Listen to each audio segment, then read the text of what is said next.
Bonjour à toutes et à tous, bienvenue sur Grand Littoral TV, votre chaîne d'information régionale. Sans plus attendre, une nouvelle édition du journal de la rédaction.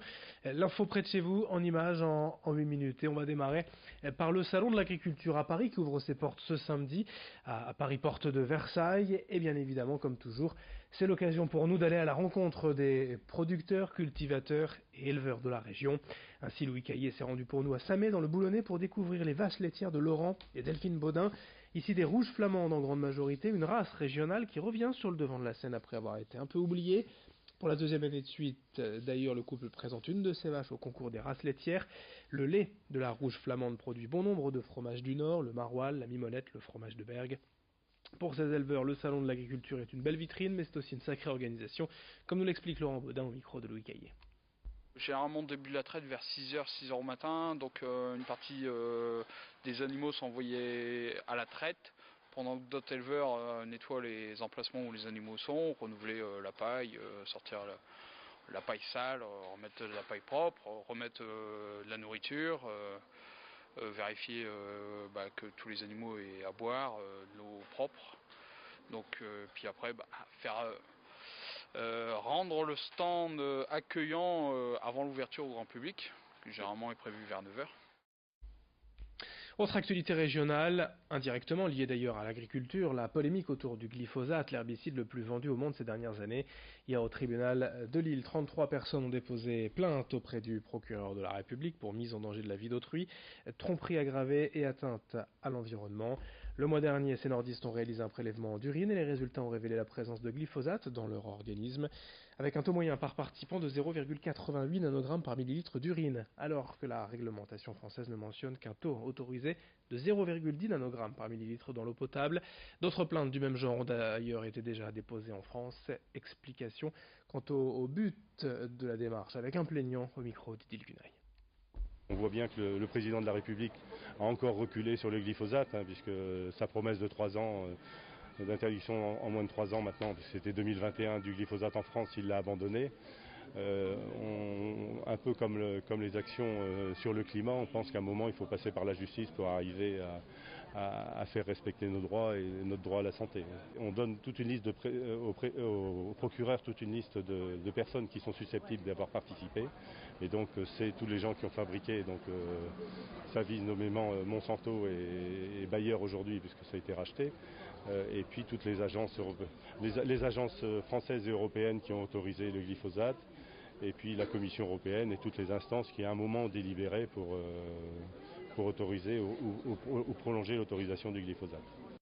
Dans cette édition également, une belle innovation régionale à vous présenter et récompensée récemment à Las Vegas. La société Blue Whale Company, basée à Saint-Léonard près de Boulogne, vient d'imaginer une vanne intelligente permettant de contrôler sa consommation d'eau et de détecter les fuites. Implantée depuis 2016 au sein de la pépinière d'entreprise Créamanche, Blue Whale Company vient de remporter 2 prix au CES de Las Vegas, le salon mondial de l'innovation. Cette vanne connectée permet donc de maîtriser à distance la consommation d'eau. Avec un simple SMS, il est possible de fermer ou d'ouvrir l'arrivée d'eau. Et en cas de fuite, le procédé vous prévient en envoyant un message. La technologie peut parfaitement s'appliquer donc à l'eau, mais aussi à l'électricité, au gaz et au fioul. Explication complémentaire au micro de Marine Kijek. L'intérêt de ce produit, c'est que c'est un produit qui est totalement autonome et qui est connecté. Et donc, grâce à sa pile lithium, il va fonctionner une dizaine d'années sur sa pile lithium sans aucune difficulté. Il est connecté par SMS, ce qui permet d'utiliser ce produit dans le monde entier, dans tous les pays du monde. Et d'ailleurs, nous avons déjà des produits dans un certain nombre de pays. Il n'y a pas grand-chose à faire puisque le produit va s'occuper lui-même de se connecter. Il va se débrouiller tout seul. Pour la connexion SMS, pour le client, elle est totalement transparente. Lui, il ne fait que recevoir un message sur son smartphone. Et puis le grand angle de la rédaction à la découverte d'une marque de chocolat bien connue dans la région, les chocolats de Bessan, installés dans la belle vallée de la Course, dans l'arrière-pays boulonnais. L'usine tourne à plein régime en ce moment, c'est bientôt Pâques. Reportage signé Corentin Escaillé.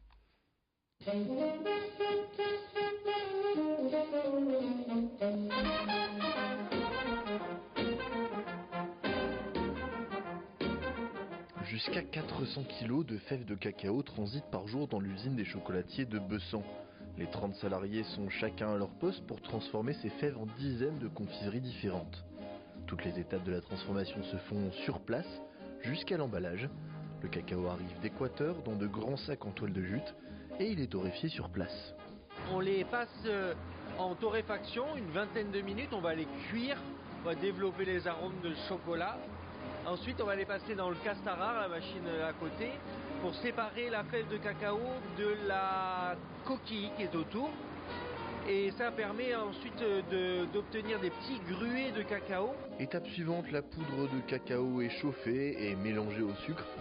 Mais comment ça marche? Alors le chocolat, la fève de cacao devient liquide quand elle est broyée à chaud. Parce qu'elle contient du beurre de cacao. Ce beurre de cacao, une fois chauffé, devient liquide. Et après, avec le phénomène de broyage, tout devient liquide. Ça fait une pâte de cacao. Pour obtenir du chocolat au lait, il suffit d'ajouter du lait en poudre, suite à quoi le chocolat est moulé ou enrobé selon le résultat désiré. Reste l'emballage afin de montrer le meilleur du chocolat de Bessan et la vente sur place, en ligne ou dans l'une des 25 boutiques dont la marque dispose en France. Pour l'usine, il faut surtout s'assurer que pour les fêtes de Pâques et de Noël, les 2 périodes phares pour le chocolatier, tout le monde puisse avoir son chocolat, tout en faisant attention à la crise de foie.